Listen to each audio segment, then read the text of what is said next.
Silvi është shqiptare, menaxhon 7 jate në Monte Carlo. Vitin e kaluar më ka treguar një nga jatet më të mëdhenj të botës, një nga jatet e mëdhenj në Durrës kur e solli. Tani me që isha në Monte Carlo më ka ftuar të shoh një jatë që është bërë gati për lundrim. Sa i madh është ky jatë, Silvi? 39 metra. 39 metra. Sa persona mban brenda? 10. Dhe ti sa jate menaxhon? 7. 7 jate. Sa kushton një jatë? Varet në bazë të grosorit. Ky jatë sa kushton për një jatë? Ky është 12 milion. 12 milion në shitje. Në shitje. Po për ta marrë një javë me qira? 169.000 169.000 euro.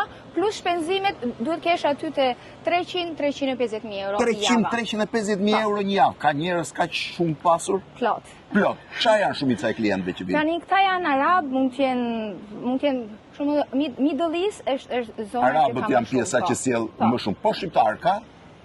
Akoma jo, po besoj se po do vinë. Akoma jo nuk ka shqiptar. Sa vjet ke që merresh me këtë punë? 15 vjet. 15 vjet. Dhe je vendosur në Monte Carlo? U bën 4 vjet. Dhe ka punë për të 7 jatet e tua? Plot. Gjithmonë janë plot, gjithmonë janë lëvizje nga Saint-Tropez në Shqipëri. Të pëlqen kjo punë? Po, s'vën.